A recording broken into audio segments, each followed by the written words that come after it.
Hola y bienvenidos. Está el primero de una serie de vídeos que he querido grabar para poder explicar lo que sucede y cómo es la Unión Europea. Estamos atravesando unos momentos muy duros, muy difíciles. Muchos han acusado a la Unión Europea de inacción o reacción tardía.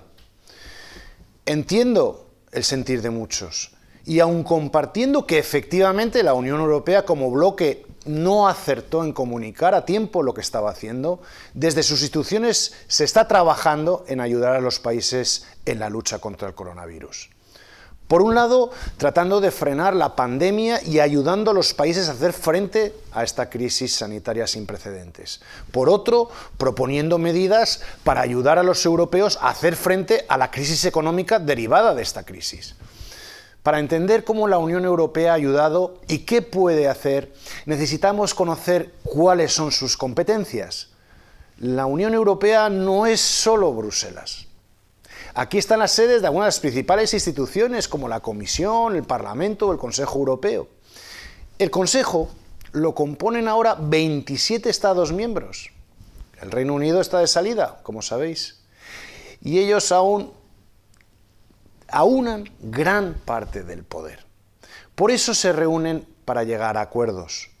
Es lógico que se necesite un consenso para poder adoptar medidas comunes, porque estas afectan a todos y cada uno de esos 27 Estados miembros.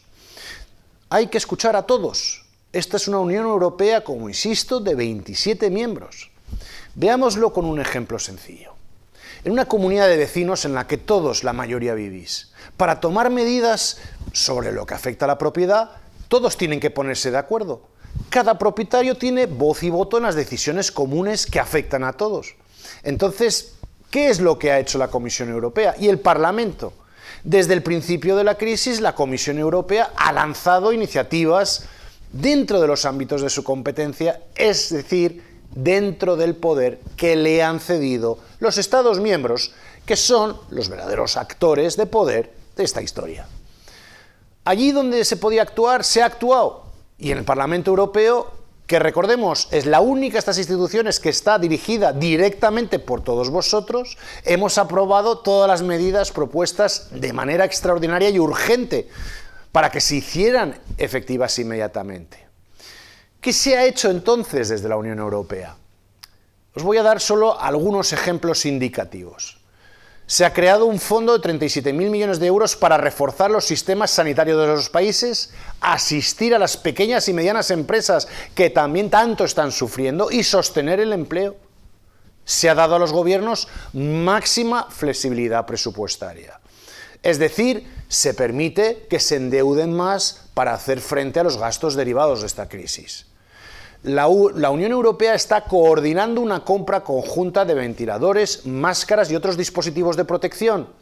Ha propuesto crear un instrumento de solidaridad de 100.000 millones de euros para ayudar a trabajadores y empresas a mantenerse a flote. Ha propuesto también habilitar 75 millones de euros para ayudar a los Estados miembros a repatriar a ciudadanos de la Unión Europea y aumentar la reserva de emergencia para los equipos médicos. De hecho, gracias a la solidaridad europea, más de 200.000 europeos están siendo repatriados, independientemente de su país de origen. Y eso, desgraciadamente, no os lo van a contar en los medios de comunicación. Y recordemos que la Unión Europea también impidió el cierre de fronteras interiores para el suministro esenciales como equipos médicos y alimentos entre países, porque los países reaccionaron descoordinada y caóticamente. Y cerraron fronteras. Es tarea de la Unión Europea que esos alimentos lleguen a todos y que lo que están haciendo los agricultores españoles llegue a todas las mesas europeas, incluido el Reino Unido, que todavía no ha salido. Estos son lo que denominamos los corredores verdes.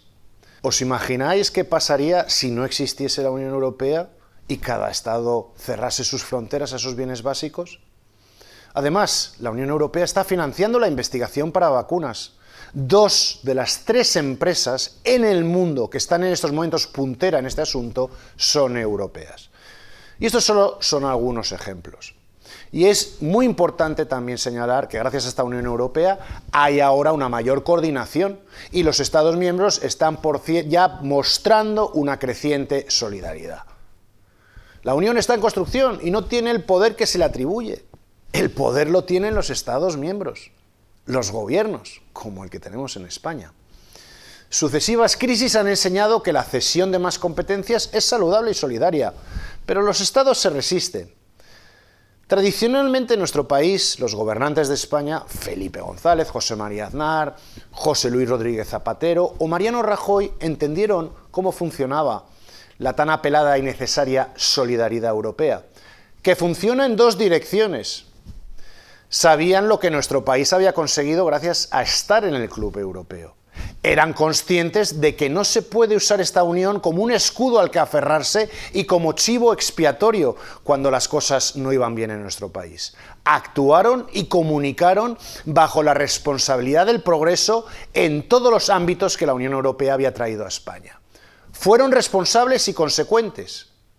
Lamentablemente, ahora estamos asistiendo a un escenario en el que el gobierno actual pretende culpar a la Unión Europea de sus propias faltas.